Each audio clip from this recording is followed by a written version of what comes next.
Hello, good evening, and welcome to the Talkin Kop. It's Sunday night. It's Gav and it's Keith, and it's Sunday, the 2nd of February, and Liverpool are still top of the Premier League after going to Bournemouth and winning by 2-0. Arsenal have beaten Man City 5-1 today in what was I'm going to say it was a mad game, but I didn't watch it after about 5 minutes because I went with my prediction that whoever scores first will win, and that'll be the end of it.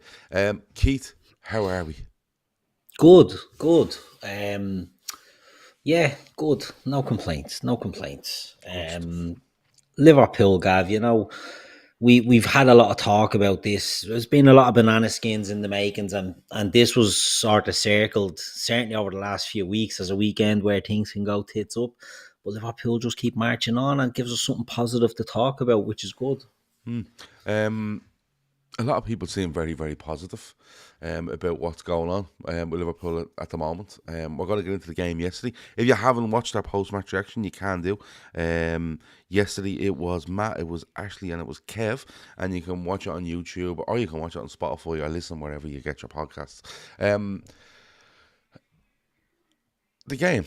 Let's get into the game. You know yourself, we don't go blow by blow of the game. But it was a very, very predictable 11 Liverpool put out because during the week we went away to PSV. He leaves a lot of the big hitters away and lets them off.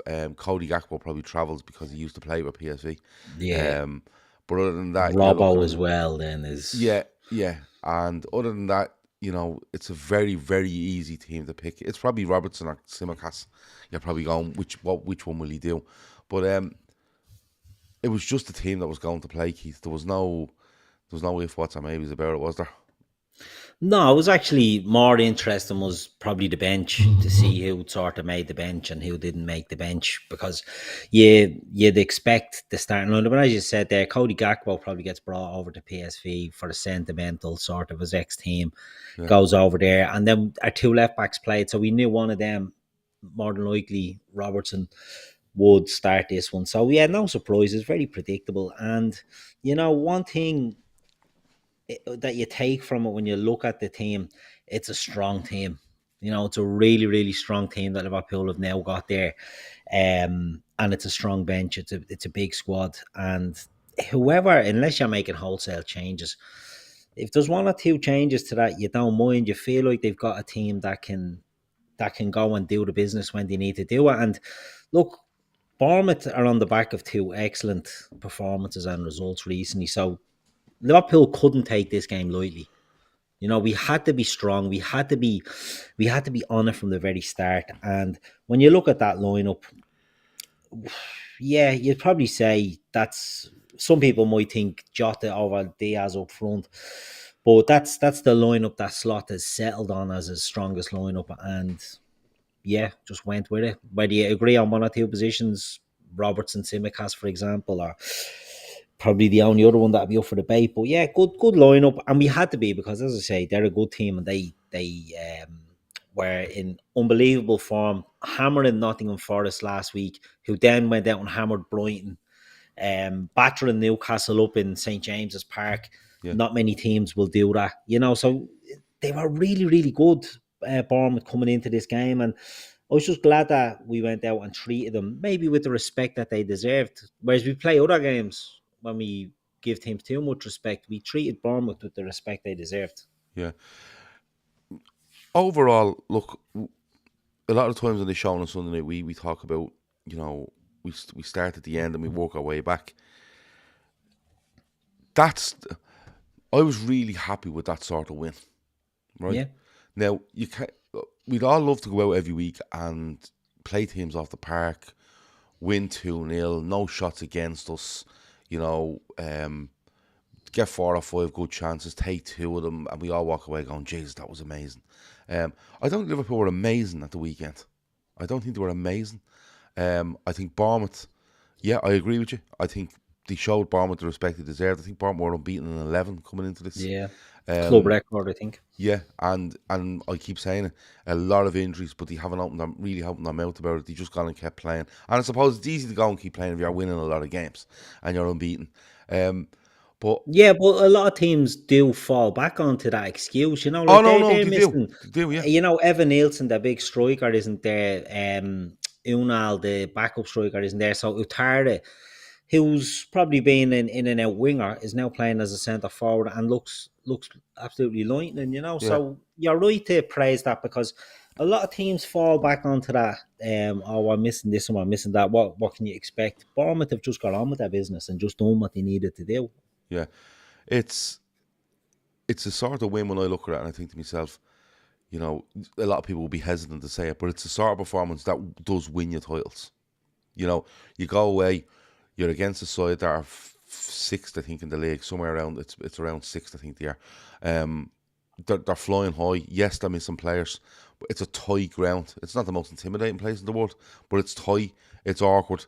They're on a real run, and Liverpool go, and let's be honest, they ride their luck a bit at times. You know, they hit Bournemouth. Well, Bournemouth hit the inside of the post twice. All right. Yeah. They hit the inside of the post twice. Alisson makes a really good save down low to his low from a deflection of his own player, and then he denies. I think it's Kluivert when he's put through. And he denies him. So when you look at it, it's overall there's 4 instances. And I'm not saying that Liverpool got out with jail. I'm saying when you go away and you do well to prevent goals on a couple of occasions. And yeah, they hit the post on a couple of occasions. But Liverpool stick to what they're doing. They stick to how they're playing. They're willing to run as hard as Bournemouth, tackle as hard as them. You know, they're willing to do all that. And then you have a difference maker in Mo Salah, right? It's the type of performance, Keith, where I take a lot. You mightn't take as much enjoyment out of it going there and winning 5, but I think there's more substance to that yesterday than a 5-0 if you get me. Yeah, absolutely. And one of the things that sort of annoyed, I get what you're saying, right? I don't agree that we rolled our luck, but I sort of understand what you're saying, right? They hit the post twice or whatever. There's a narrative that's been out, and I was reading like in the Sunday World today, some shite bag, Robert O'Connor, I don't know who he is, talking about, you know, Liverpool, very lucky, got a penalty when Gakpo trips himself up, and an offside, Bournemouth ruled out for offside. Was this in the printed press? Yeah. So I don't buy. Yeah, on paper, I don't buy newspapers. I bought it only because my uncle's football boots got wet, so I have to give them a wash and stick the newspaper into dry. Can I ask you genuinely? That was in the Irish Times. Is that what you said to me? No, the Sunday World. The Sunday World. So the Sunday World. Apologies to the Irish Times. The Sunday World. An actual journalist in that paper wrote that Liverpool were lucky for a penalty that Cody Gakpo trips himself.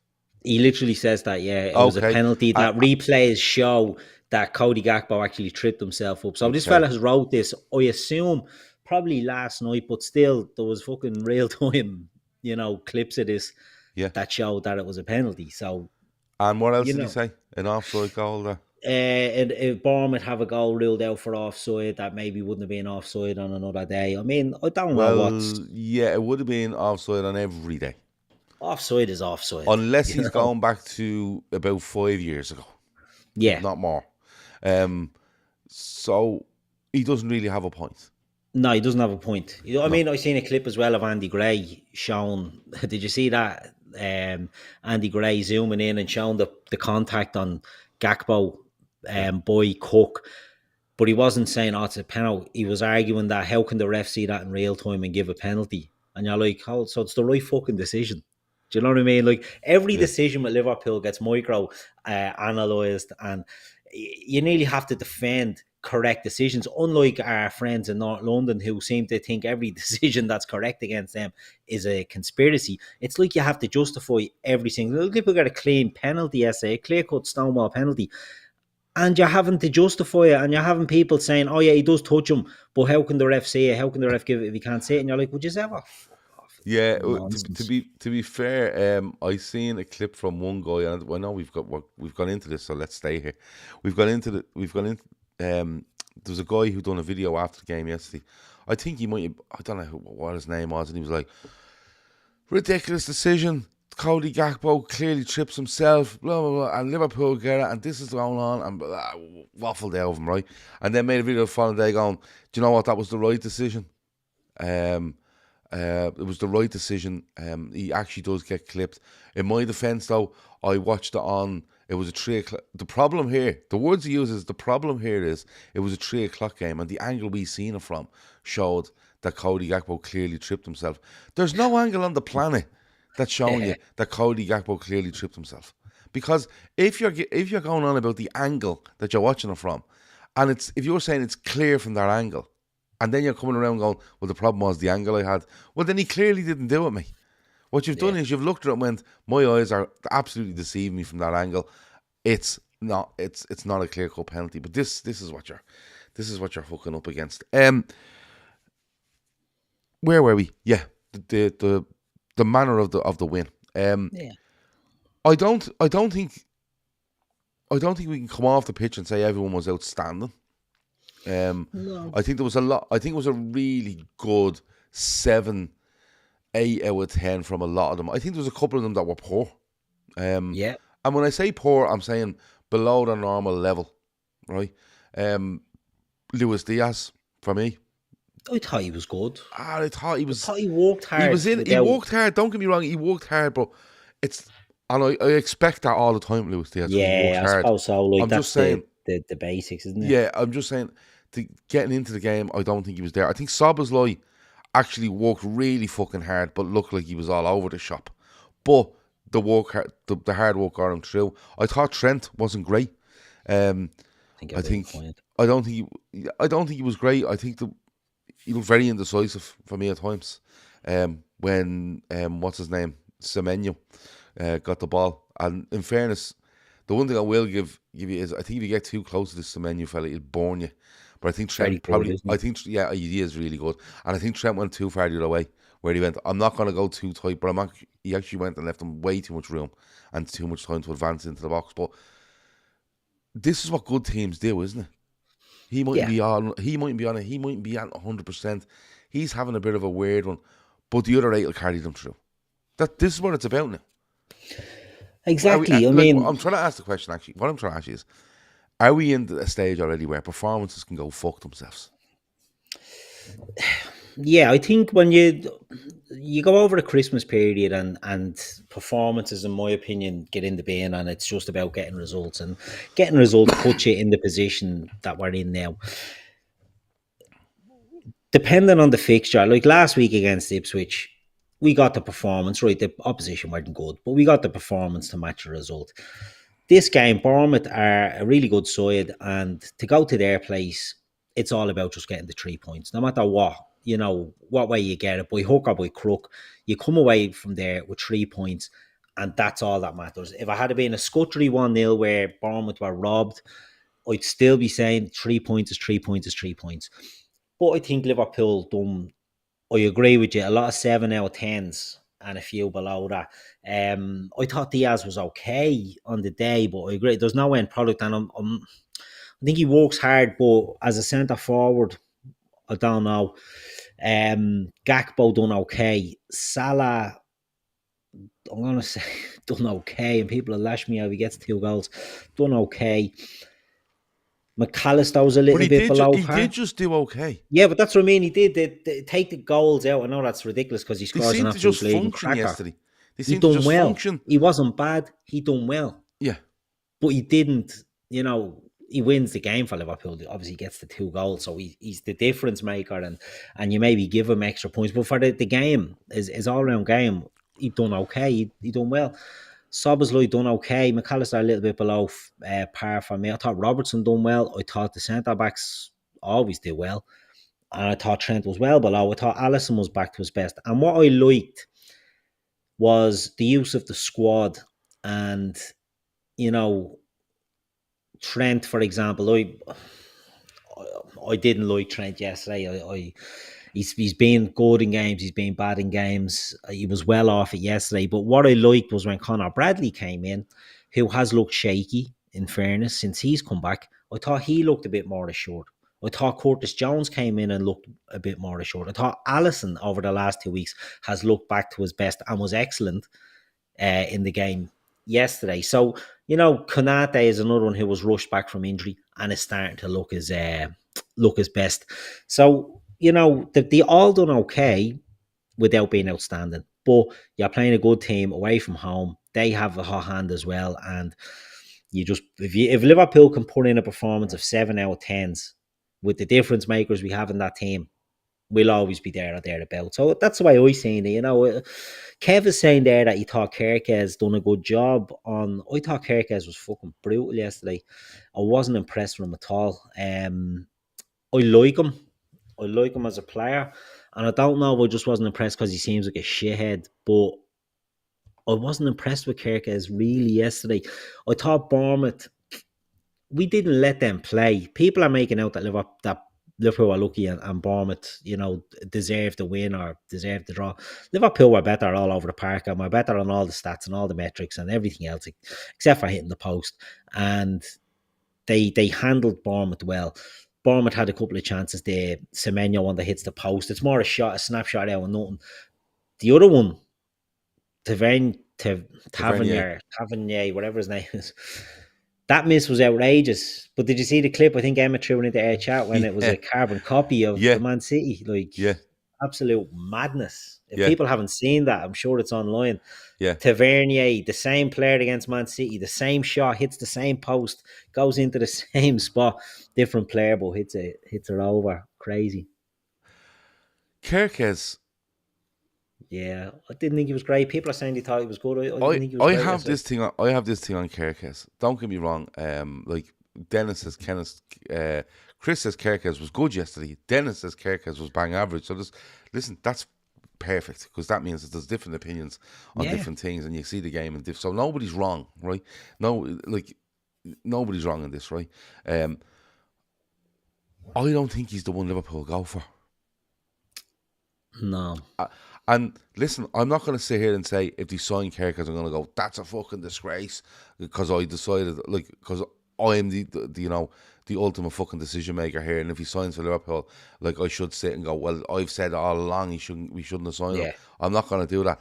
I just don't know if he's the type.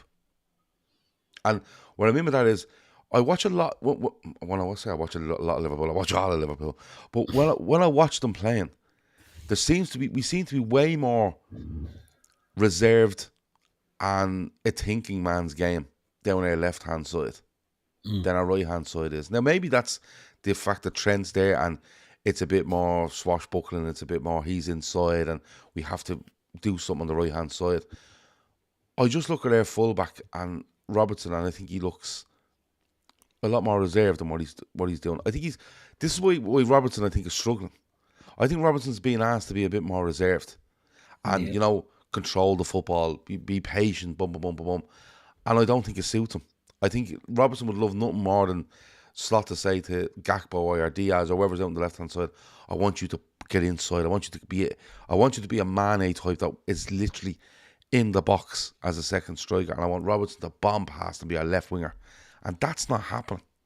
And I think Kerkez wants to be. That's what he feels like he is to me. Now, I'm not saying he's not a good footballer where you turn and go, listen, Kerkez, you're not going to be teared into the box every week. We're going to play triangles out here and we're going to move teams around. We're going to be patient. And he couldn't do it. I'm not saying he couldn't. I'm just saying if you're signing a left back to come in, I don't know if you sign one that's similar to what Andy Robertson thinks he still is, maybe, right? I don't think you do that as opposed to one where you go, listen, this fella at left back is big, strong, he's good pace, really good footballer, and that's just in my head. I don't know what it is. Kerkez yesterday done absolutely okay for me. It's not like we looked at the game and went, Salah ripped him apart or this. No, it wasn't one of those games for me where anyone ripped anyone apart. It was a very high, I thought it was a high enough quality game where defences were on top for them, for the most of it, in fairness. You know what I mean? Two excellent centre-back pairings because I'll tell you, I like Kerkez. I just didn't think he was great yesterday, but I wouldn't go for Kerkez. He'd be too expensive, but I would be trying to break the bank and getting Dane Huyson out there. I think he looks amazing. You think that high of him? I think he's brilliant. But I think Zabenya as well is absolute quality. The two of them centre-backs, what were they saying? They've a combined age of 42. Put two of them together, they're younger than bleeding me. And I just think, they're brilliant. I think I'd be going all out to get that Hoyson lad, and I would get Hatto as well off Ajax. That's what I do to rebuild the defence. And I would keep Robertson, and I would gradually let Robbo, fade out, and gradually bring Hatto in to play left back, who can play centre back as well. And Hoyson can play both sides, but I think he more gravitates to the left hand side. He can play with Virgil, or he can, take over from Virgil. He's only 19. He's a Spanish international. He's actually Dutch, born in Holland, played all the Dutch teams underage until 21s. He went to Spain, declared for Spain. I think he has everything. He's 6'5". He's good on the ball. Jesus.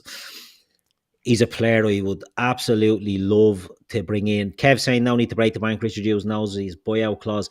Yeah, but that's the do business with Bournemouth. There will be a lot of clubs will be trying to get this kid, I'd say. So you have to be willing to not match them or beat them on the wages and the dropsy front, but you have to be willing to go and get him. Maybe they won't be, but that's what I would do. And the two of them, the other lad, Zabernier, I can't fucking pronounce his name. I'm all over the shop. I have to check this out. The Ukrainian fella, Zabenyi, hold on. Well, Jono says Zabarny. It's brilliant. Two of them are brilliant. It's interesting. Jono says there, Hoyson was available for 19 million last summer. Where was Liverpool then? Aren't we meant to remove the middleman club? You see, this goes back to it was a chat where one of us were having during the week about tariffs on players, and you come into the league and you literally end up paying the tariff because you've seen the proof. Do you know, the sort of way? Now, don't get me wrong. I'm actually, in fairness, 19 million is not an awful lot of money if you were to do something in the centre half market. And maybe Liverpool look like there's nothing to stop Liverpool saying, you know what, Joe Gomez is going to leave the club or whatever it is, and we're going to look for the next Hoyson, and we've seen one, and we're going to pay the 17 million. That's where the Lenny Euro thing came from. Yeah. But Lenny Euro ended up being fucking 50 something million quid, and 200 grand a week or something close to it. And Real Madrid only valued him at 25. Yeah, and that's not cutting out a middleman at all. That's just, I'm not saying being stupid, because you don't know what he's going to end up being, but it's not something that looks very clever at the time. It might prove to be, but it's a much bigger risk at that price. I think if he goes in there, if he's gone to Bournemouth at 19 million, Liverpool could easily expect now to pay 35 million for that player. You know what I mean? And I think that's a fair price. At the end of the day, he's a year in the Premier League. He looks very impressive, but you're nearly doubling your money for Bournemouth. And yeah, Richard Hughes will know what's going on with that player, and Richard Hughes will know about Semenyo, and know about Kerkez, and know about everyone else at Bournemouth. But Liverpool have to be careful here that they're not sucked into Richard Hughes just knows Bournemouth. And if, genuinely, that could literally cost him his job, because if one of them players comes in and doesn't work, it's like, look, he hasn't a fucking clue. He just keeps going back to Bournemouth. A bit like the Ten Hag stuff, where he just kept going back and signing fucking Ajax players, and none of them are good enough. None of them. Genuinely, you look like. I was watching Manchester United today, and all the players they signed, and Kobe fucking Mainoo was playing up front for them. Yeah, I know. Do you know what I mean? And it's like, that's how badly it can go. Carlo Dwyer says Rashford's gone to Villa on loan. Is that being confirmed? I think it's a good move for Rashford. Maybe I'd be wary of Villa. I'd be wary if it's a good move for Villa though, because the talk around Rashford isn't good, and I don't care what anyone says. If your manager is telling you you're not trying and training, that's a fucking red flag all over the place. Yeah. But that's Villa. That's what they want to do. That's absolutely fine. Is that on the player, or is that on the culture and the toxicity of that club? It's a hard one. I suppose time will only. Yeah, but he's been there. He's been there through an awful lot of managers. I think he makes his debut under Eric Ten Hag. Louis Dutch fella, Louis van Gaal. So. It's not like he's there and walked in and went, Jesus, these lads don't give a bollocks, I'll just do the same. He's literally there since, I would say, has he been United's best manager in all that time? Who, Van Gaal? Yeah. People say Solskjaer, wouldn't they? Well, they'd probably say Mourinho. He won the Europa League. But Van Gaal, They've all been meh, haven't they? All of them. Every Yeah, fucking one of them. he's probably the best. Some of them have been less meh than He's others, top but of the meh. meh. He's top of Yeah, the positive meh league, I suppose. yeah. But listen, that's what they are. Anyway, back to Liverpool. Um, we've spoken about Bournemouth having chances and different things. I want to pick out a couple of players. And I know this sounds like Jesus, he stuck this record on repeat, but let's start with Virgil van Dijk because I just don't know why. I'm hoping the only delay in announcing this contract is the fact that two of them, like Robbie Fowler said, two of them have signed and they don't want to put pressure on the third fella because he's walking around the place, Keith, and he's commanding and he's deciding how games are going. He's deciding, how Liverpool are going to play. He is the captain of Liverpool Football Club. Like, he's everything you want in a captain. And I don't care what fucking age he is, Keith. I never look at Virgil van Dijk and go, he's having a brilliant fucking game, but he's 33. Nobody's doing that. You know what I mean? If I told you Virgil van Dijk was 28 running around that place, you go, yeah, you're sorted there for another 5 or 6 years. He's the best in the world, and by a mile. We're lucky that we have the second best in the world playing with him as well. But in an age where there's not many great centre backs, he is the best in class. So we have him. He's best in class. If we can get 2 more seasons of this level out of him, and then maybe, see a slight reduction in the output, it's worth whatever the money has to be. And I'm not saying give a blank check, because I wouldn't give Mo Salah. I wouldn't give a blank check for Mo Salah either. I think the club have to be sort of cognizant of what they're spending with the rules that are in place. But he's the one that I would be prioritising over the 3 contracts, and I've said that all along. I think Mo should be nearly on a par with him, but Van Dijk is the one who I think is so far ahead of everyone in his positions, will be the hardest to replace. I think get it done. But he's absolutely brilliant. He's like, name me another centre back that doesn't play for Liverpool that's close to him, and it's always the Arsenal two, Gabriel and Saliba, and I think they're miles off. I'm trying to think of others. I think Saliba has the potential to be to get to Van Dijk's level, but I'm not there. He doesn't. And I don't know if there is a couple of non-Liverpool fans in this chat, and there always is, and Davey is a Newcastle fan. There's been another couple. I don't think you can name a better centre half on the planet, and that's why I just honestly I don't care what fucking age he is. No. Like, if you said to me, listen, he's going to sign a contract 2027, right? And there might be an option to 2028. You're going, right, okay. So that's 3 years from now, be 36. You do exactly as you said. Because the value in having him, let me put it this way, right? Forget the contract for a minute, right? Right? How important is Virgil van Dijk to Liverpool trying to win this title? Just answer that question. How important is he? Not even in, of course, in a playing sense, but the whole package. How important is Virgil van Dijk to win Liverpool winning this title? How important do you think he is to Liverpool winning this title? I think he is absolutely essential. I think the group of them are important. The group of them that have won it. Do you know what I mean? And the group of them that are hungry to do it in front of fans, to do it without the nonsense that went around the last one of how, it was a fucking asterisk or a COVID title or whatever they call it. But I think Virgil van Dijk is the most important, because if Mo Salah stops scoring, Van Dijk can still bring us to this title. If Virgil van Dijk goes out, Jesus, touch wood, touch every bit of wood I've laid that's around me. If Virgil van Dijk goes out, we're in trouble. So I think he's the most important. I think he's the most important player in the squad. I think he's the best signing that we've made under Klopp, certainly, and people will say Mo, and people would say Alisson, and they're in the same core group for me. It's these lads that have been there and done it. It's Trent, if he decided to stay. It's Andy Robertson, who's been there and done that. It's Mohamed Salah. It's all these lads that have been there and have tasted it with Liverpool. And look, we've always said they don't owe us on. right? They don't always, and if they were to move on, you'd shake hands and you'd be happy with it. I wouldn't be happy with Virgil van Dijk leaving Liverpool, because wherever he goes, I know there was talk of Saudi Arabia, he walks into any team in the world. So Yeah. I won't be happy to see him playing anywhere else but fucking Liverpool.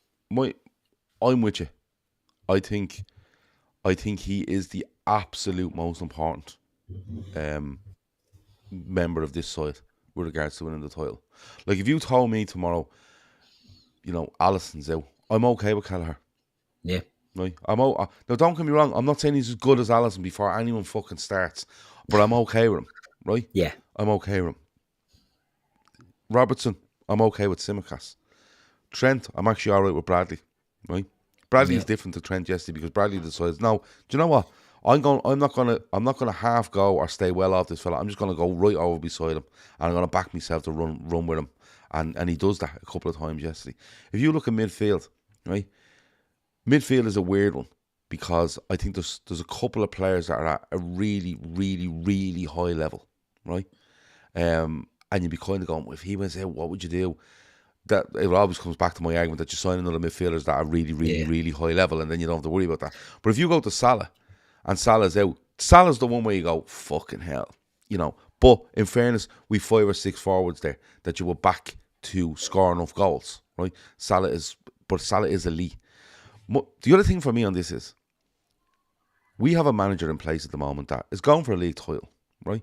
And I keep saying it, he's going for a league title when he shouldn't really be, in my opinion. Right? He's going for a league title where all the pressure, in my opinion, still is all on Arsenal to win it. It has right? to be. Right? I think it is. That's my thing, right? But this is still a manager that's less than a year into a job, right?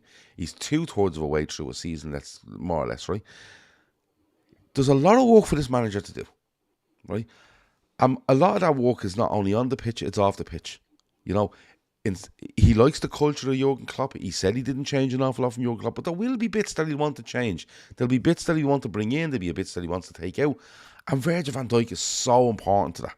Yeah. So if you're Richard Hughes or your the other fella, what's his name, Michael Edwards, right? Forget FSG, because they're not doing this.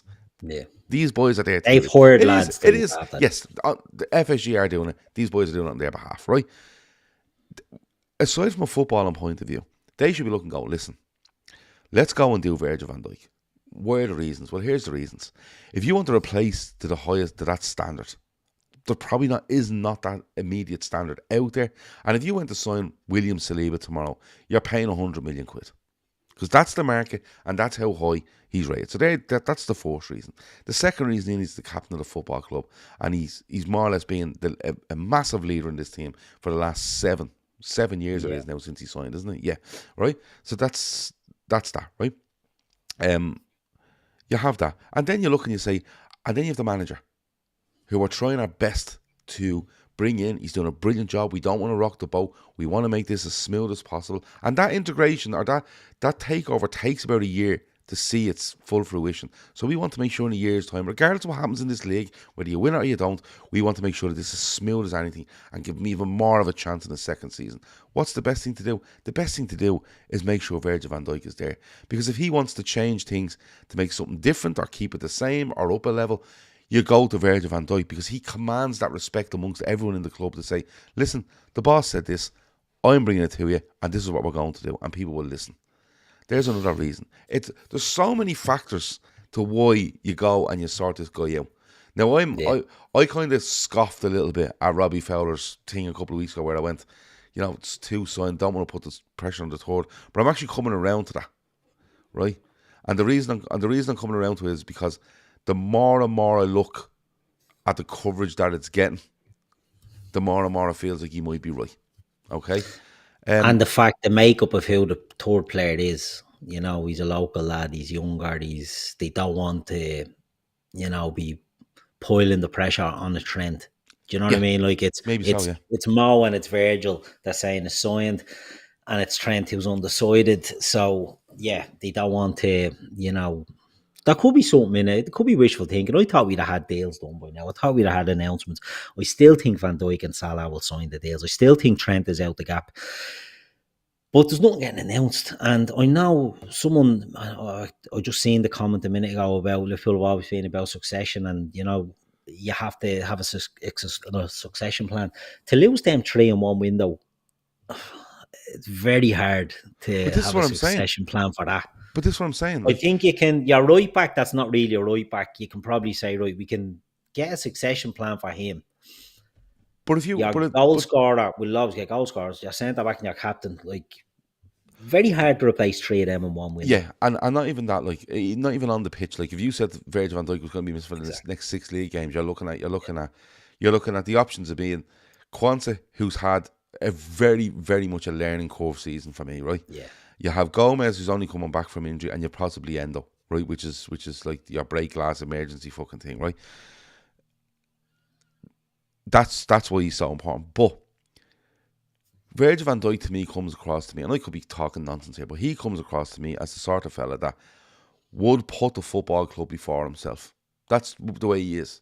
And if you're saying to Virgil, I'm giving you 2 years with a possibility of a third, but just to let you know, 18 months into this, we might need to start phasing you out. You're going to get rewarded with the contract, and we'll still give you the third year. They'll always end up giving the third year, but we're going to have to start phasing you. You're going to have to help us bring in your replacement, nurture your replacement. Do you know what I mean? Or if Kanate is your replacement as the leader, you're going to help nurture the guy that's going to go in and be the Kanate, the next Kanate in there. And I think he would do it. Whereas if you go out, if you take him out, now you've left a hole in defence that you feel is going to cost you a shitload of money. You're bringing in a guy that probably won't command the respect of the squad, right? And you're bringing in a guy that won't be, I think, lined up with the club and the manager and everything. It's all about how smooth this whole thing goes. Yeah. And Jurgen Klopp's shadow is still there, and it will be, I think, till the end of this season, and then we go into a new one.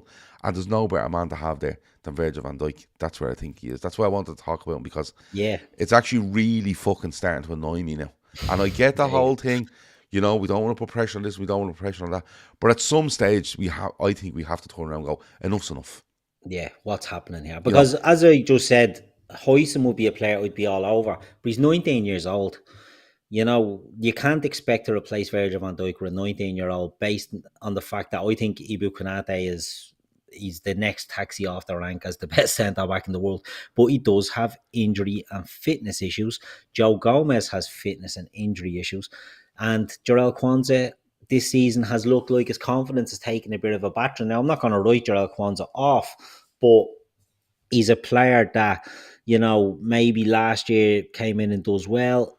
This year, maybe, suffers a little bit. And that's, he's only inexperienced, not young, he's 23, I think, but or 22, but he's inexperienced, and it's a tough learning curve for him. But to lose the leadership that Van Dijk gives you of that defence, of that team, everything comes from, he dictates everything. To lose that and not be able to, even if you're bringing in the best young centre-back talent in the world, if you're bringing in Hoyson, you're bringing in Hato, you're bringing in whoever, they're not going to be able to replace what he gives you. You bring him in, or you keep him there, you bring these lads in, as you said, and he guides them, and he builds sort of the replacements from within, and that's so important. It's the one of them. Even with Salah, people would say, "Oh, you won't get Salah's goal." You won't get Salah's goals, but you probably get someone who can contribute, or someone else will step up and will get you goals. Do you know what I mean? Like you always get a good goal scorer coming in. I just think that the value he gives you on the pitch, off the pitch, but to the team in general, I just think it's too big. Like it's too big to just let go out the door. He's the one I would prioritise, and he's the one I would literally be doing everything to get. Yeah. Into midfield from yesterday. Yep. They whipped McAllister off fairly sharpish, don't they? Yeah. And you know what? I was listening to the post-match show yesterday, and I think Kev hit the nail on the head, and he went, I think it was Matt that asked him, what do you think of that? And he went, do you know what? He could have went. And you've seen it given on plenty of occasions, but Liverpool whip him off. I think he was having a good game. Yeah, he was. He's the one, he's so controlling in there, quietly controlling, and I just love him. I love everything about him. I love that aggressiveness. He picks up his fair amount of yellow cards, but he could have went yesterday. Liverpool, maybe that's riding. When I say riding the luck, maybe that is that. Does that come under that banner? It could do, because you could say he was I don't. I think his first yellow card was a shit one, and he does. I have a huge issue with this second one. I have a fucking huge issue with him, because he's not looking to make contact with the player. He's looking to kick the ball, and the player gets in the way. And what you can't do, and you can't stop. Do you know what I mean? You can't stop the kick. You're going to kick him, but they get given, so you have to accept it. It's no intent in it, but you'd have to suck it up, because you see them given all the time now. But I don't like them. I think it's a stupid fucking thing. If you kick someone when they get in the way, yeah, look, I don't know. He could have gone, and Liverpool were right to whip him off. I thought he was having a good game. He tries to make things happen. I like the blend. I think it was said recently, the midfield rebuild we've done has quietly been brilliant. We have to trade him in there, and Szoboszlai, whether he does it, he was good against Ipswich with the ball. He was more good off the ball than with the ball yesterday. McAllister, I thought, was good, was trying to make things happen, and I thought Gravenberch was excellent again. So I thought the midfield was functional and good, and they played well. Like, I thought it was a mad mix in there yesterday. Like, and people are in the chat there saying, oh no, he had his eye on the ball and this. No, listen, I'm not arguing with you. And I think what Kev was trying to say yesterday was, what you're up against at the moment with regards to decisions being made, you've seen that decision being made where McAllister goes. I'm not telling you 100% it's a second yellow card. That's not what we're saying. What we're saying is, in today's day and age, which is genuinely the most appalling age of refereeing I've ever seen, that is 100% chance that he can go on that yellow. The mix was mad yesterday for me. I thought Szoboszlai walked and it just wasn't happening for him, but he kept going, and he just went, look, he was probably thinking to himself even, I'm having a fucking brutal game here, but I'm not going off this pitch where people say he was shy and he didn't run his legs off, and he ran the fucking legs off himself, right? McAllister, I thought, was really good, and then it was like, this could get ropey, and yourself, referee probably looks and went, nah, and then anything he does the next one, they go, well, look, there and there, you're off, the sort of way. But again, I don't think you can underplay the importance of McAllister and what he does for everyone around him. Absolutely everyone around him. Wherever you put him, wherever you place him on the pitch in that midfield. Yeah, and I think he does so much work to help Gravenberch at times. I think he's does so much help to back up what Szoboszlai is trying to do. You see him drift over and help fullbacks. You'll see him drift the other way. Both ways to help fullbacks and stuff like that. You can't underestimate how good he was. I thought Gravenberch stood out of the three of them. I thought he was just the athleticism of him yesterday in the midfield that needed it. I really, really thought he was so fucking good yesterday. Yeah, he looks after the ball, doesn't he? Under pressure, that bit of skill on the road. That bit of skill in the second half. I'll pay the admission for that yourself alone. He was really good yesterday, Gravenberch, but in different ways they all were, and that's what you need when you want to go and win these games, isn't it? Absolutely. I mean, it's the blend that we have, and we don't have an awful lot of options in midfield, but we have enough that if we keep them fit, we have got the players there. So we bring out McAllister, comes out, and look, again, going back to Kev makes a great point about the yellow card, that Nalo wasn't going to kick the player the other day and kicks him. I genuinely thought that would have got overturned as well, because he wasn't looking to foul him, and we got a penalty in that game as well. He might have leaned offside. Bakayoko, wasn't it? I thought he might have leaned offside and he might got away with that, but when it wasn't being checked for offside, I thought he nailed him. But I don't know. I'll give him but we got the penalty in the game as well from a similar thing where Vermeer wasn't looking to bleed and kick Chiesa. Chiesa gets in front of him and he kicks him. So, you win some, you lose some, and that's the way it is. But I thought the ref was ridiculous, and he lost control in that period. He dished out yellow cards to beat the band. He was fucking flying out with yellow cards. I think, was it Gravenberch actually gets a yellow for fuck all, because someone else. There's a period where he starts handing them out like there's no tomorrow. He gave four of them in a few minutes. So the McAllister one, then he booked one of their lads, and then he booked Gravenberch a minute later because he booked their lad, and their foul, I think it was a Cook or one of them, or Tyler Adams, blatant foul. McAllister was running through and he was dragging out of him. gave him a yellow card, and then Gravenberch done fuck all and got booked, and the commentators are telling you, oh, you know, if you give the other one, you have to give. No, you don't.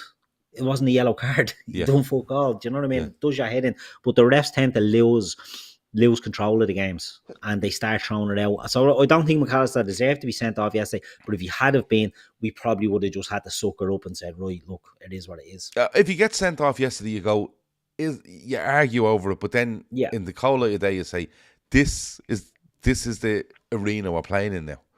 You know, this is the level we're at now, you know, when it comes to decisions and stuff like that. And you see, my thing on this is that they've gone an awful lot more towards let the referee on the pitch make the decision, and we're going to back him to the hilt. And they're always wrong.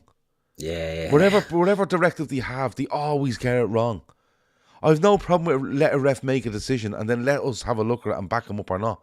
But they've gone to the other side now where they go, refs made the decision, yeah, it's cleared, it's good. Yeah, no, listen, what's happened is Howard's told us now that we are getting involved too much and we're getting all the decisions right, but people are giving out that we're getting involved too much. So what we're going to do now is we don't give a fuck if he gets it right or not. We're just going to tell him he is. You know, it's a bit like a fucking child. And a child's trying to do something, you go, yay! And you're going, the child's looking, you're going, I didn't even do that, did I? And they go, yay! It doesn't matter anyway. And that's exactly where we're at. They constantly get it wrong. They constantly, and I can't, it's 10 to 11 at night, I can't get into it. But they just make a complete and utter bollocks of everything they try to do. Oh, and, look, there's Barry into the chat, sticking up for the refs. Oh, is Barry a bit of a ref? Barry's a ref, yeah. Go away. Do you reckon? I was only thinking this the other day. Can you buy a Premier League referee's jersey? You know, people go, "Oh, that new Liverpool keeper jersey's whopper." I wonder do people look and go, "Do you know what that luminous gear that refs have us on is deadly? I wouldn't mind that." I wonder. Oh, it's got a little button on the pocket where your notebook goes. You see the zip in the arm of it and all. There's a zip down the arm now of your pencil. Barry might tell us what the referee kit game is like. Do your kids ever look for a referee's kit? Yeah, but Barry, if they do, they need more air. Barry, like, in all due respect, now you need to go and fuck yourself, because we can't leave the poor refs alone and stop. Was he a bit harsh there, Keith? No, I thought it was fairly spot on. I didn't say it in an aggressive tone. No, friendly tone, if anything. Friendly tone, Barry. We're here. We are friends. But no, you need to have a word with yourself. But yeah, that's just the thing we're in. I just think it's just fucking desperate. We talk about Barry says no fucking chance. No one wants them, only us, just the refs. You know what I mean? I'd say you have would you have a special card, right? Did you go into sport shops and you hand this card in, a bit like a fucking 007, you go, there's the card, and you go, no problem, sir. And you're brought through this fire exit.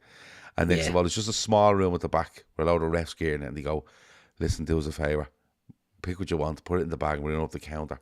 Don't be fucking flashing it around the shop. You know what I mean? We can't be even seen to be talking to you. I wonder how that is. Where did he get it from? But he used the word game changer an awful lot.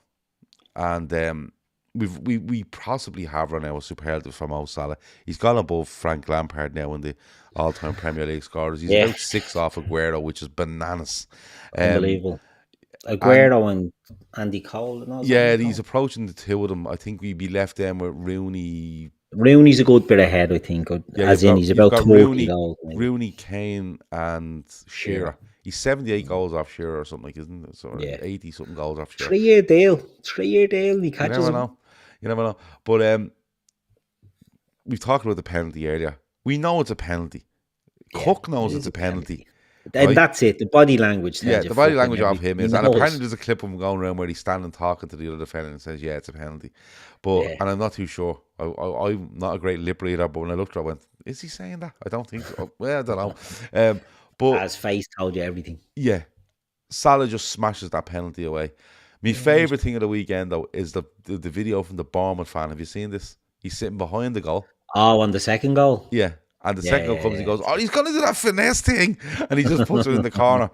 But that's when you need, like, we're talking about Mo Salah being in and out of games, flitting in and out and stuff like that. And I think that's because Liverpool have trying to become a little bit more controlling and functional as this season goes on, trying to get back to where they were at the very start. But that's all you need, isn't it, Keith? Yeah. Just give him that little sighter. And I would say 8 times out of 10, he's going to put it in the nephew. Yeah. He is. I mean, as you said earlier, I didn't feel he was great in the game. But how many times have we said that about players, strikers, match winners? Erling Haaland, fucking terrible footballer, but bangs in the goals and does the business. Mo Salah, he gave away a lot of the ball. I know he said he wasn't impressed with Kirkes yesterday. Salah wasn't bad. He's been bad in games and got the winning goals. He wasn't bad yesterday, but you nearly got that sense of inevitability when the ball gets out to him there. It's a break. Curtis Jones is gone, and he gets it, shifts it to Salah, and you sort of, like the Bournemouth fan, you're like, this is going to go in. This is going to go in, and he just takes it lovely. And it wasn't like the ones he's got in the past, the Roma and Everton when he whips it in. It was Yeah. there was a finesse one. It was a little, Oh, just a little he curler absolutely like, uses poor Kirkes yeah, and just went, listen, I don't have to hit this hard and I don't have to hit it at certain height. I'm literally going to play it past your arm here. yeah, And your keeper hasn't a fucking breeze where it is. There's no way he's saving it. And in fairness, someone says there, Glenn says, in that video, which if you get a chance, go and see it, because you see your man is like, he's going to do this thing, and he just does it. But Glenn says, in that video, you can see the bend on the ball. It was world class. Jono says he just passed into the top corner. Jono also says there, he's 21 goals and 13 assists with still 15 league games to go. It's just Mo Salah. yeah. He joins. Who was it? He joins Shearer, Kane, Aguero, Henry as the only players to score 20 league goals in 5 different seasons or something. Yeah. Like he's just putting himself up there with the very best. But if he gets another 7 or 8 assists, would I be right in saying, is Henry got some record where he has 20 goals and 20 assists in a league season? And I think, I think there's something going on about that. But listen, there could be anything, because every time I watch one of our post-match shows, Ashley is unbelievable. And in fairness, right, the people in the chat are fucking up in their game as well. So they're bringing in all the stats and all the different things. Love it. And every week it's something. Every week it's something with him. Like, he's done this and no one else has done it. He's done this and no one else. You know where it used to be, except for Salah? Like, nobody even talk about anyone else anymore. It's just Salah. And we've spoken about the importance of players and stuff like that. You're not replacing him. You're not replacing. You can replace him. I don't know who you're replacing. You're not replacing them like for like. No, unless you're looking for others to chip in and spread them goals and assists across the front line that aren't doing it, because you're not getting someone that can come in. The only thing off that side of the pitch I'm seeing, the only thing I see off that side of the pitch I'm seeing this season, and I only see it in clips because the lads in the WhatsApp group show me, is Jamal. Yeah, like that's all I'm seeing. He's in very fucking exclusive company, because people will, and look, the game yesterday, Semenyo's getting a lot of love, and I know he can play across a few of the positions or whatever, but if we brought in, let's say, Semenyo and said, look, he's going to be the new Salah, I don't think I'd be confident. Now, I wasn't confident Salah would be the new Salah, do you know what I mean? But you're looking at it, and you'd nearly have to hope that Michael Edwards is digging into his bleeding memory bank here of, right, this is how we got Mo Salah, because when we got him, nobody thought this was what we were getting. Nobody. Literally no one thought we were going to get this. And, how do you replace? You can't replace that. The fucker is going to lead and break all these records, and he's a winger. He's not a centre forward. You'd love to see him playing through the middle, but he just loves hanging around on that bleeding right wing and just getting goals and assists. And you see, the thing is, right, disgusting human being he is. If you look at, and I'm hesitant to say this because people go, well, you can't. I can. If you look at Kenny Dalglish, right? He wins the league for Liverpool in 86 away at Stamford Bridge, right? But we know Kenny's coming to the end of his time, right? Yeah. Okay? But still contributing to a certain extent, right? This fella looks like he is not coming to the end and is just contributing. This fella is, listen, I am the fucking man, right? Yeah. I don't care what age he is or what he's, I am the man. I'm 32, 33 years of age, and I am the man. And there's no way Mo Salah turns around in August and they go, going to be 34 this year, and he just falls off a cliff. Look at the guy, right? Yeah. And when you look at him, and you look at the likes of a Dalglish, and the reason I mention Dalglish is because no matter what era you've supported Liverpool, if you're sitting here now in your 40s, right, which I am, so I'm watching Liverpool since the 80s, right? If you're in your 50s and you're watching them since the 70s, and if you're in your 60s and you're watching them since the 60s, right? Or you're in your 70s and you're watching them since the 50s, Mo Salah is going to be in your top 5 players of all time for Liverpool. Right? Yeah. The other ones being Kenny Dalglish, Graham Souness, right? Kenny Dalglish, Graham Souness, John Barnes might get a mention, Hansen might get a mention. Gerrard. You know what I mean? Gerrard will get a mention. But the chances are, whether you're 15, 25 or 75 years of age, Mo Salah is going to be in your top 5 players of Liverpool of all time. Let that settle Absolutely. Yeah. in, right? And not only that, we're still here with him on 178 goals. Ian Rush gets mentioned. He's the greatest goal scorer of all time for Liverpool. But Mo Salah sitting there on 178 league goals, right? Something around that number, right? And we're not sitting here going, do you know what, that was a brilliant return for Mo. And you know, he might get another 10 next season if he plays enough games. We're actually sitting here genuinely going, in 3 years, he could do 80 league goals in 3 years. He could do. No, and I what's to wouldn't stop bet him? against it. I wouldn't bet against him either. Salah's in my top 3 of all time, Gav, says Glenn. And I wouldn't blame you. I wouldn't blame you. That's the level the guy is at. And you know what? People are thinking he's flitting in and out of games. He is. But he's just he's so deadly. And it's a mad word to use against him, because when he signs originally for Liverpool, you're going, that fella's scoring goals, but my Jesus, like, he should have had 60 goals in his first season. He missed Like, he was missing chances everywhere. Barnes has to get a mention. Well, Barnes will always be my favourite ever Liverpool player, unless something outlandish comes along. But that's just me. It never will, because he was your favourite when you were a child, so that'll always stick as your favourite thing. I absolutely adore John Barnes. It is what it is. But Mo Salah as well, before we move off him, like, he's also the most disrespected. He's also a forward who gets refereed different to every other forward of his generation and his era. And, you know, some players, Alan Shearer's the top goal scorer of all time.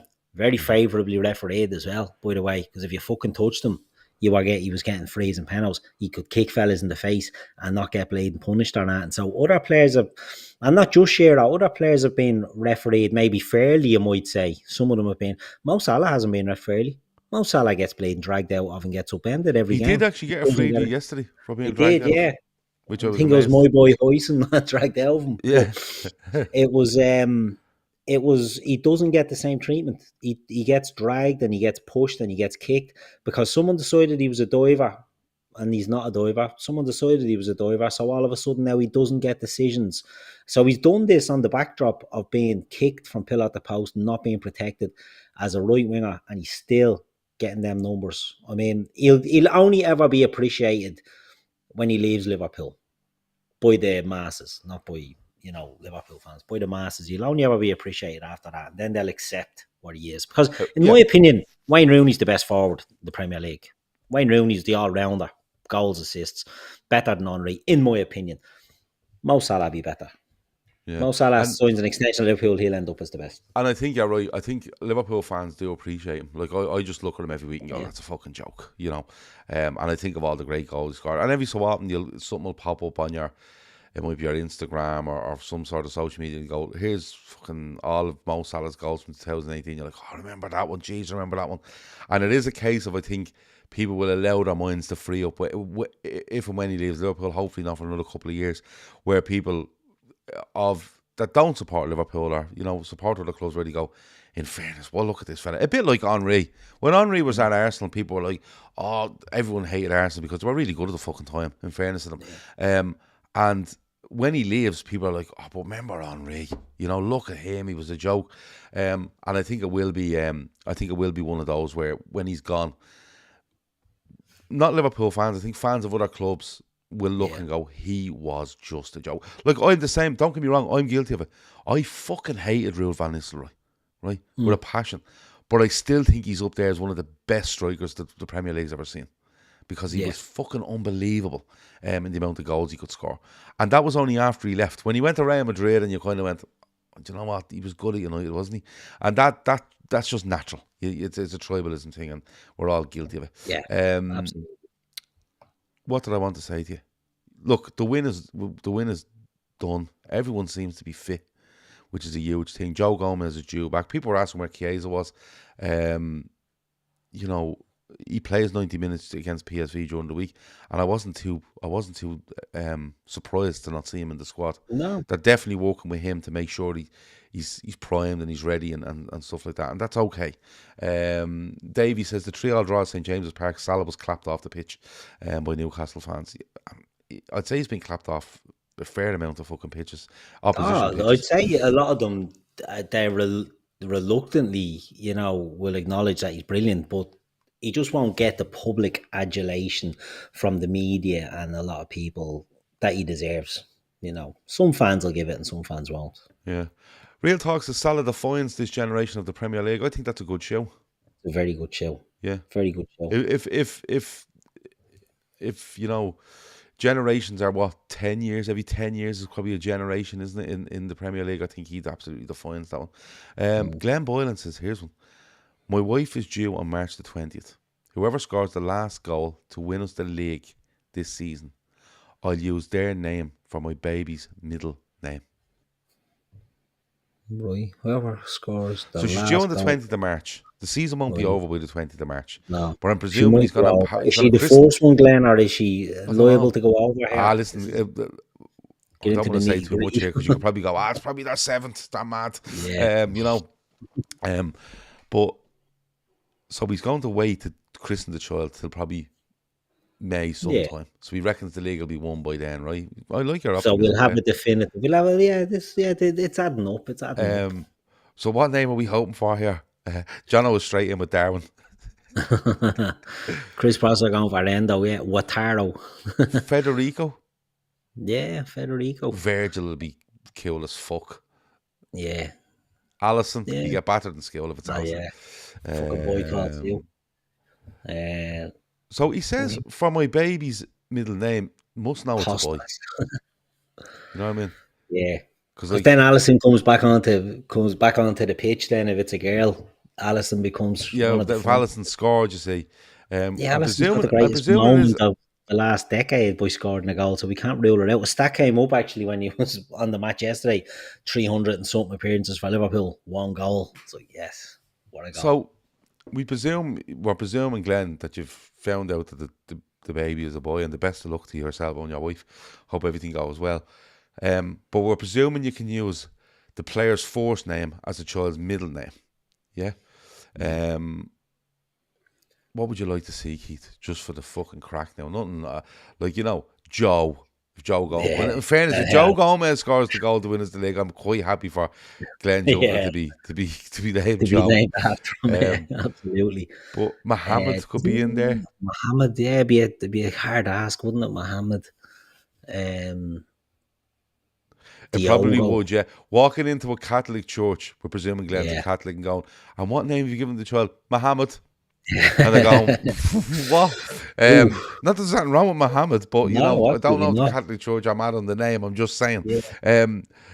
Does it have to be a saint of some sort, or is that No, it doesn't. It can be anything, can't it? I think when you're making a confirmation, it has to be a saint's name, which is any name really, because my daughter's making a confirmation. She brought home the book of saints, and every fucking name is in it. Like it's literally a phone directory. Like there's no name that's off limits. I'm liking Darwin. Darwin, yeah. Okay, Darwin. I wonder, does Glenn have a name for the child? He's probably thinking, if it's a boy and he's thought of a name, could we mix something together? I'll see if Glenn puts that in, and we go on and discuss a few bits more, and we might come back to that at the end. Glenn would be hoping for like a Cody or something like that, something a bit cool that he can rock with. And we're all hoping for Wataro or Mohammed or Ibrahima. You know what I mean? Like give him a stinker, give him one that he's gonna have a hard time with. But a win, another 3 points, a massive. When I say a massive hurdle, I think it was one that was built up all week, and rightfully so. Bournemouth's form, they're the form team in the league, I think. Probably a better form than us, to be fair. Yeah. Or close to it. So I think they were maybe second in the form. Just so they're right up there. A massive amount of credit goes to them for the run that was ended yesterday, but I don't think you're going to see a Bournemouth that are going to collapse after that. No. They just played a really fucking good side. But it's another one done. We're facing into now not Newcastle. Spurs on Yeah. Thursday, with the possibility of playing Newcastle in the final. But we play Spurs on Thursday. We then have Plymouth, which is a good week for Liverpool to assess where we are and put players where we want to put them. Yeah. Now, of course, if we beat Spurs and go through to play that final, we'll end up playing Villa the week that Man City play Real Madrid, which cancels out our advantage for being fucking in the top 8 of the Champions League, which is obviously clearly like, you know. Well, Um, I mean, does it really? Because well, it does. no, I mean, yeah, it cancels out the fact that we had the night off, but you know, we'd have had to play that game at some time, and anyway, if we get to the final, you know, and you don't want to write off getting to a final. So, look, it's a free week, we play it, and I think sometimes you need that momentum and rhythm. Right, it'd be nice to rest the odd player. I think Gravenberg always looks nice when he's getting a rest. Do you know what I mean? Some Yeah. players can fall out with rhythm. Gravenberg's one that looks like a rest every now and then will do him good, but look, you just have to take these games and win them. You just have to. We have them. Then you go into Everton, who are on a bit of form. 3 wins They out of are, 4 yeah. under David Moyes. Their only defeat is first game at home to Villa, and I've no issue with that. I always rather Everton when they're in a bit of form because they come out and they play a little bit, and I think that's. And listen, I still don't care. Everton are sitting on 26 points from 23 games or something. You know, watch Leicester the other day. Now, don't get me wrong. Everton win the game. You have to give them credit. Yeah. But a goal after fucking 10 seconds. Right? That's your mate, Real Van Nistelrooy. Right? Stink. 10 seconds. The last goal is bananas if anyone hasn't seen it. Go and watch it. And just watch your man phase through the whole thing. Don't even watch where the ball's going. Your man and Dye scores. Watch your man phase through this thing, right? It's just, he's literally causing the goal and then deciding, this is a load of me bollocks, and just stops. And says, I'll just see what happens. It was horrendous, right? Glenn says that Everton game scares me. Don't let it scare you. What does Everton away Nothing scare should you more scare than you. Bournemouth away or Brentford away? If it does, why? Yeah. And True. the only reason it should scare you, the only reason I think it scares people is Everton and it's a derby. Let me tell you something. If Liverpool have learned anything this season, it's to go back and watch that Manchester United game at home, where we went in there and we played the occasion and we played United and we didn't think it was this and we didn't think it was that and we fucking fucked ourselves over. Liverpool won't do that again this season. Look at the Old Trafford game when we just went in and Malavoked Yeah, them. And they'll go in. They'll go into that. I fully expect Liverpool to go into that Everton game and go, the grand old lady. I don't know why the fuck they call it that, but the grand old lady rocking one more time with all the wooden seats and all the fucking romanticism, right? Romanticism, me bollocks. They built a big blue box in one corner of their stadium so people couldn't see Anfield from it, right? They'll go in. They'll have that huff and puff, get the ball down, play, right? And once you score a goal or have them making any sort of nervy pass, they all turn immediately. They all turn immediately and build their own team and have a fucking breakdown. Go and play a game, you beat them, right? No excuses not to beat Everton or Goodison. But that's what lies ahead for us. The rest of the before weekend. we move on, Oh yeah, sorry. I'm going to visit the old lady in a few weeks. Oh yeah. Yeah, I'm going. The young lads football team are going on a tour over in Liverpool, and they told us that the match we're going to see is fucking Everton against West Ham. So a few have said they're not even going to bother going to this match, but yeah, I'll get to. I'm going to go. Yeah, I'm going to Why go. not? Experience the old lady before they knock it down. Where's your seats for? Is it in the park end? I haven't a clue. I don't know. It'd be the only. It's not only sort of came out the other day that it's going to be on, and this is the match we'll be going to. So, yeah. Yeah. Okay. The old Well, lady. the best of luck with that. Yeah. Sorry, Bob says we won their 2 games in the last 10 years. Stay humble. I completely get that, but Yeah. and listen, it's a derby and all this, anything can happen stuff. But people are actually fearing going to this fella, to this team. Why? Well, don't get me wrong.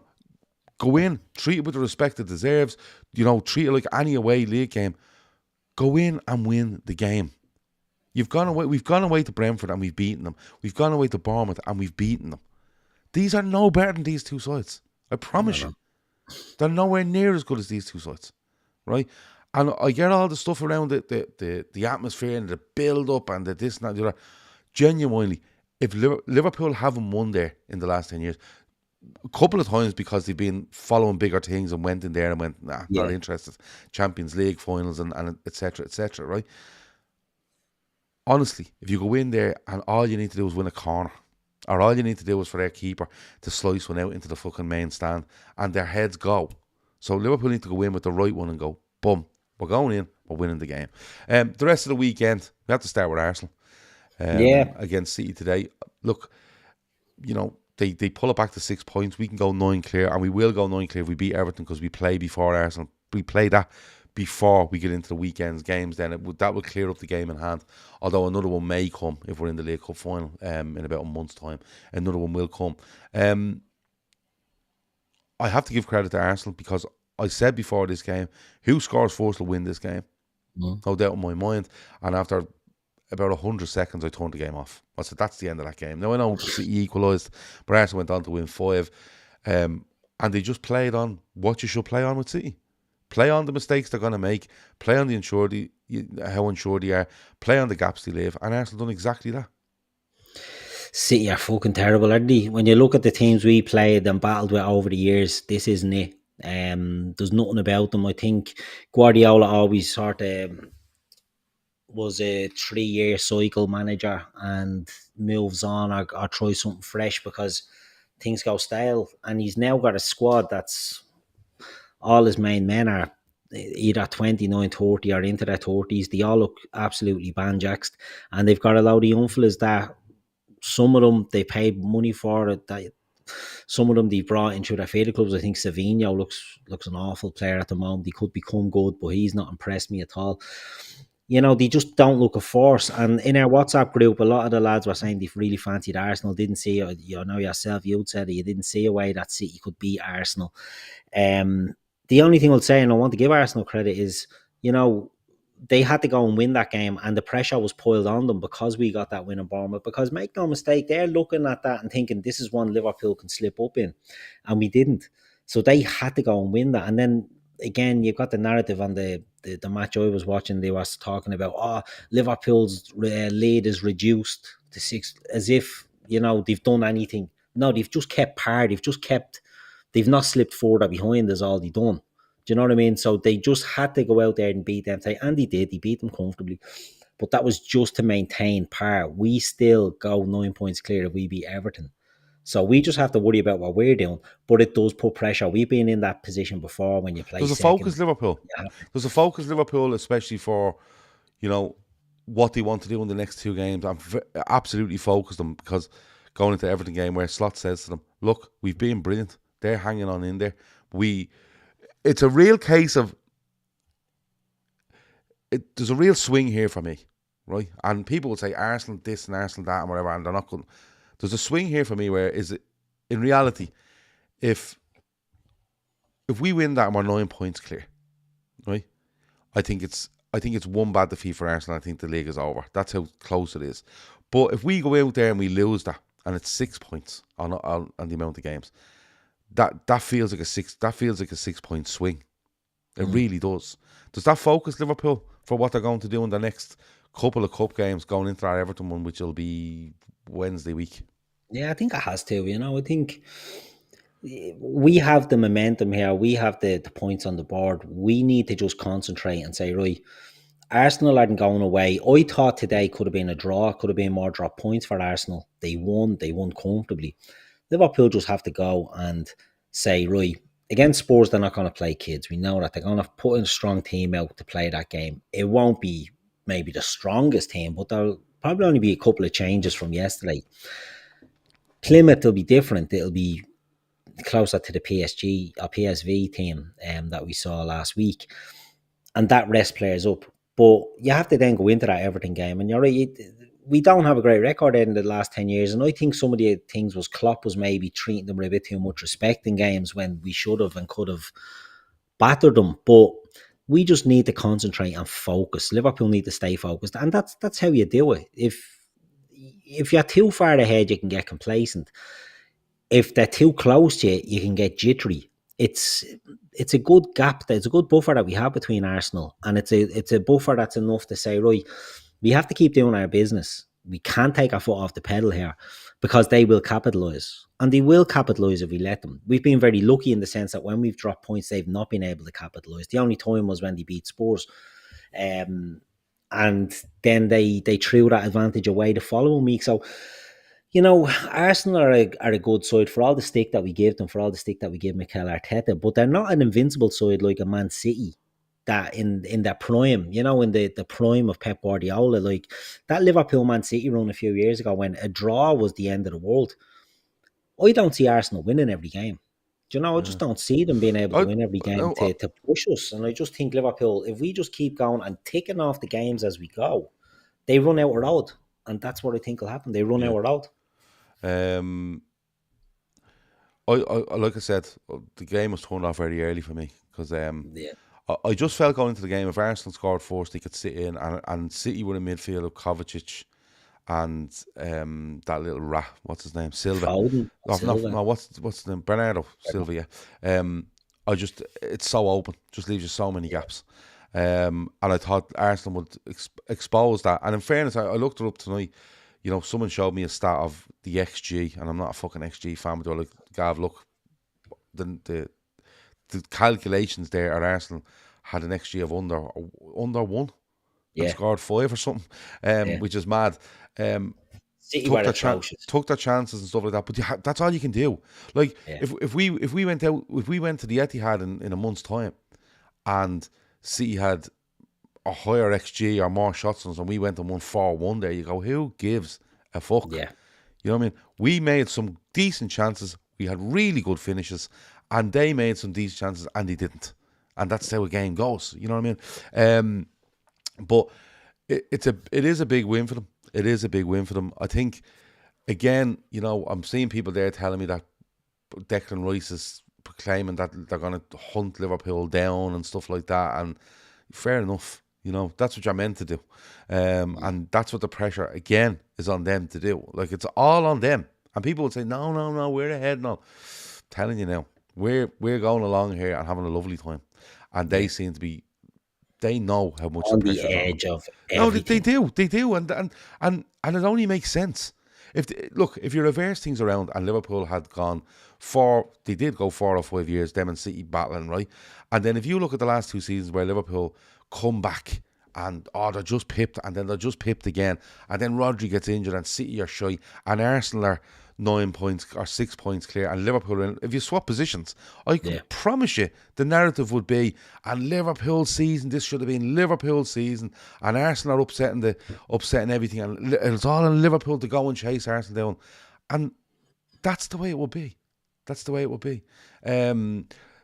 Look, it's a really good win for them, but all I look at is I go, has anything changed? No.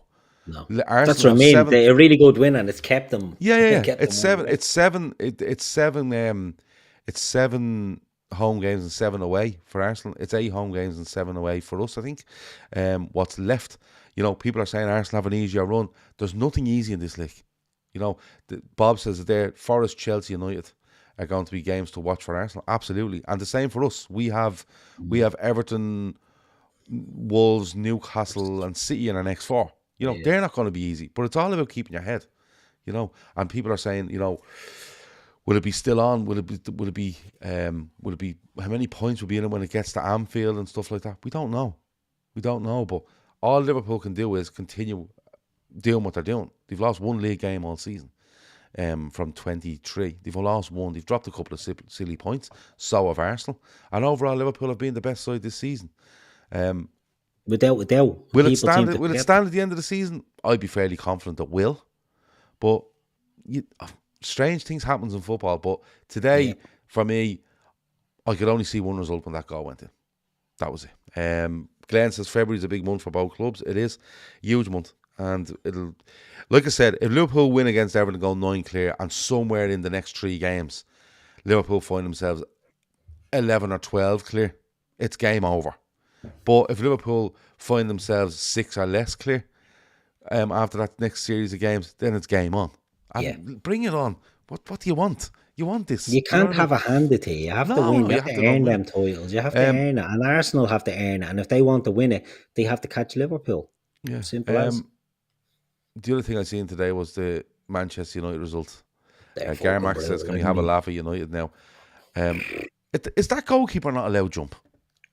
I don't know. I think he's wearing Now, bleeding you hate concrete him. boots. I can't stand him. I love him as well. I love watching him. I love that he's not ours. Do you know what I mean? I think he's great crack. But I think he is the worst goalkeeper. And they throw stats at you, and it's where stats fall on their arse, in fairness, when they say he's the best keeper in the league. He is absolutely deplorable. A manager, any manager worth of salt drums him out of that team straight away. I don't care who your number 2 is. That Turkish fella who can be shy as well. Here, you're in now, because this is I'm not making an example of Rashford. I'm making an example of this fucking Egypt in goal, because he is killing us every week. He's making howlers every week. I seen anything today about David De Gea. Less errors, better kicking distribution, more clean sheets, better saves. Everything about David De Gea's stats are beating this bum this I season. couldn't And get they over him drummed for him the out because first he goal. couldn't pass. He's fucking dork. The ball Absolute gets clipped brutal. in by Eze, and your man Lacroix, and I want to hope that's the way I've said that right. Yeah. Maxence Lacroix, yeah. Lacroix. Jesus. Sounded Probably bad a bit romantic of there, didn't I, when I said Lacroix. that? Yeah, it's Mills and Boone.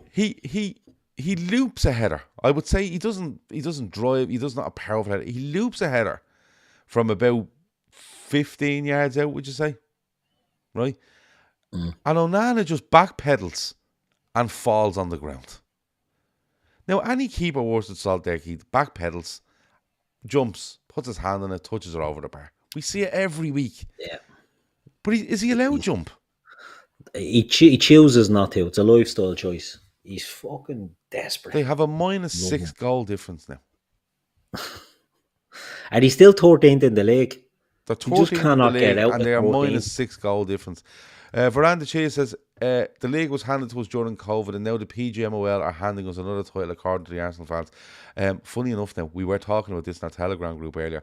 If Liverpool came back, remember in that season 2019-20, if Liverpool came back, right, and the 29 games played and said, look lads, we're not too fond on the COVID stuff, we're not going to play for the rest of the season, give the 3 points to everybody else, they'd have still won the title by a point.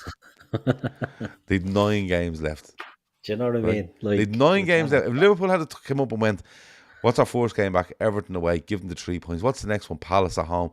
Yeah, you can have that as well. What's the next one after that? Brighton away. You can give them the 3 points. Don't worry about it. Well, after that, City. Yeah, give them that as well. If they literally have handed out the 27 points to all the other clubs that they were meant to play that season, they would have still lost or still won the league by a point on 82 points from 29 games. Man City ended the league on 81 points from 38 games. Arsenal finished 40 points behind Liverpool that season. 40 points. 40 points. I think Arsenal finished on something like 56 points, I think. But there you go. Yeah, listen, I watched a bit of United. It was on in the background here today, and it was I seen the first goal, and then I seen the injury to Gamal Martinez, and then I kind of watched it because I thought to myself, I wonder will they get one back here. And then they just opened up by 2 passes. Harry Maguire's hanging around on the edge of his box going, offside, no. And Yaman Mateta gets a second. They're an awful team. They are fucking terrible. And the thing about it, they signed the left back there today, and people are going, oh, good signing. Yeah. Someone showed me a clip of him last week, a couple of clips of him last week, and he's all over the fucking shop. So did you see they done a big announcement, be in your seats early, something special is being unveiled. They unveiled him, some 20-year-old bleeding kid they got off Lecce, and an 18-year-old they got off Arsenal. Unveiled him in front of the crowd. Absolute stockings of shy, and this is where they are. Manchester United, I'm a Manchester United fan. Jono says it there. He says, United unveiled 2 signings pre-game who I've never heard of. Two kids. It's bananas. 2 kids. But the only shining light they have, and you can talk about Kobe Mainoo, he's now a centre forward apparently, when they've other centre forwards playing. He's literally eyeing Alan Shearer's record now as we speak. He's gone, you know what? If Salah can do it, why can't I? And the United fans will tell you that, I see them all putting him ahead of Iniesta now because he's more versatile and can do this fucking Egypt. Oh, well. The only shining light they have is that kid Amad Diallo is the only thing that they have at the moment that you can sort of say, he looks good. I'm excited to see him. But other than to me, it looks like there's a load of Ten Hag signings that are looking going, I'm not into this. Yeah. No, not for me. He's the only one that I look at and I think, he's the one that's bleeding the shining light here. But I say this all the time. They've had 2 successful managers in their career, in their history, Manchester United. Right, they were there for 60 fucking years between Busby and Ferguson. Other than that, they've had nothing. So unless they can unearth another one of these messiahs, they're staying where they are. I And don't know if Amorim is they'll that one. last. Um, Amorim isn't that. Amorim will and be gone from there. I don't think it's Amorim's fault. I think He's he might. throwing shit at the wall hoping for Yeah, something to stick now at this stage. there's a bit of me that thinks that Amorim's going to end up through the media blowing something up here and saying I was promised this or this was meant to happen, it didn't happen, and We're getting close, aren't we? I was sold the fucking pup and out the door because, in fairness, I don't think he thought it was this bad. No, you know. But look, we'll see. We'll see what happens with them. Quick one for you. Glenn says it is a boy. No, he didn't. If it's a boy, the name is Tommy. Tommy Boylan. Tommy Boylan. Right, so we have to get something that fits He sounds like a lad that is going to turn up in Fair City next week. Yeah, as a mechanic. Yeah, have a fling with Carol Foley. Yeah, definitely. Him and Harry Malloy smoking Rotmans. Harry Malloy's long lost son. Yeah. If it's a girl, are you still getting the name? Just asking. So anyway, Tommy something Boylan before we go. Wataro. Tommy Wataro Boylan. That is fucking fantastic in fairness, isn't it? Wataro. Tommy Wataro Boylan. Just walking around thinking? Wherever he lives. Where do you live, Glenn? I'm hoping Glenn lives in like a town in Wicklow. Okay. Or Navan. And he's just walking around the gaff going, who's that? That's Tommy Wataro Boylan. I'm telling you now. Don't fuck with him. Yeah. But the only thing is, if he is Tommy Wataro Boylan, he's not getting into Fair City. No, They're not having a bar of him. Yeah. They're not having a bar of him. Tommy Diego Boylan. There you go. Tommy Diogo Boylan. Yeah. There you go. I don't think I've beaten. I don't know. Actually, Viteslav Yaros. Oh, God. Tommy Viteslav. Viteslav Boylan. There you go. Glenn Boylan lives in Killock. Even better. Oh, I love it. Yeah. Wataro. Yeah. When you're calling him in for his dinner, it's going to be lethal. Yeah, so there you go. Just walking around the Northside Shopping Centre going, there's Wataro. Yeah. Do you know what I mean? He'll have a name. Like, people will be going, why do you call him Wataro? We don't know. Yeah. They just call him Wataro. You know? He's named after a footballer. Yeah, they'll have to Google him. They won't know who Wataro it'll be is. made up like he fought. You know, his forefathers fought in like some sort of fight to the death. Like a samurai type of thing. Yeah, samurai Wataro clan. Just heading around Northside, just standing in KFC in the Northside going, yeah, there's Wataro Boylan. Brilliant. Make sure to keep us updated on that, by the way, because I really want to know if it was a boy, and I really want to know if Liverpool win the league. I heard the goal that seals it, who it's going to be. But if it's Wataro, like genuinely, right? If it's Wataro, right? I think I'll get t-shirts made up. Tommy Wataro Boylan Ultras.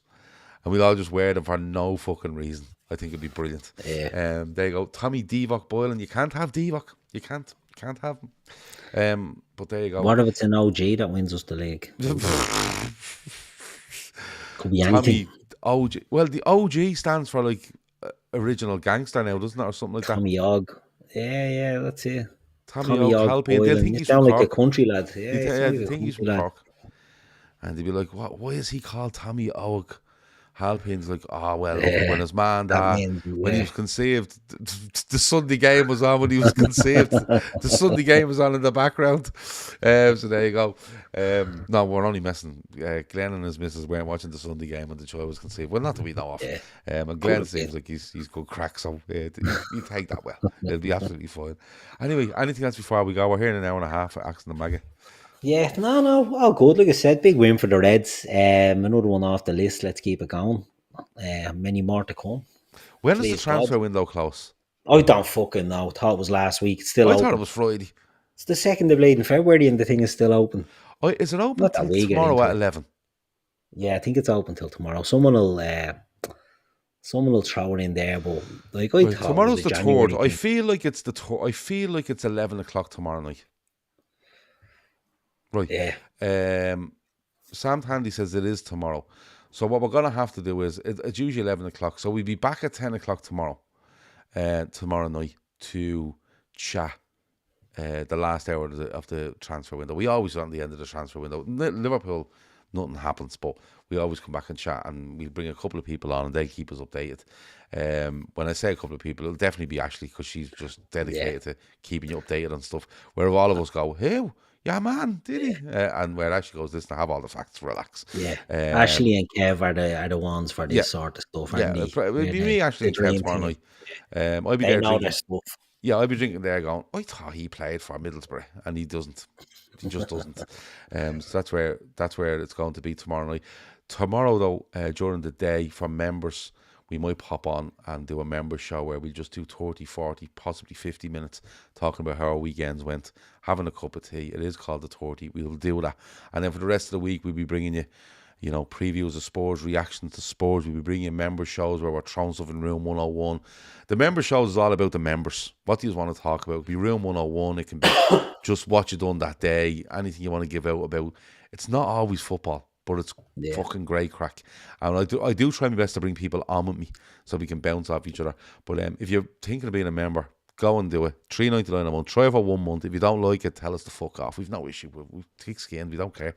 And if you do like it, a lot of people that have signed up have stayed with it, have joined the members Telegram, have got involved, has a bit of crack, and they just get so involved in the member shows, which is great. There will be shows in the near future as well where everyone can watch, but only the members can kind of talk, because that is one of the perks. Or chat in the group, what's that called, Keith? The live chat.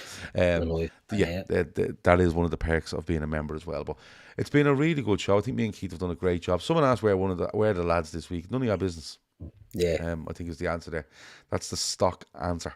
Well, we're meeting them next week in the Worker Relations Committee. The Labour Relations Committee. Labour Relations Committee. Ingrid Miley is going to chair the... Remember, do you know Ingrid Miley from the... Yeah. She's always forever down on that Labour Relations Committee, she is. Yeah. So always down there looking for a bit of scandal, is Ingrid. But anyway, that's been our Sunday night. Thanks for being to Keith. Thanks for being to everyone in the chat. Like, subscribe, comment, become a member, do all that messing. And we will talk to you tomorrow at some stage to the members. And tomorrow night to everybody when we watch some fella from Sky standing outside the exit going, not too sure, lads. Yeah. There's not much of any chance going on here. And then you just see the lights being turned off. Ian Air getting onto his motorbike and pissing off into the sunset. Yeah. It's still one of the greatest.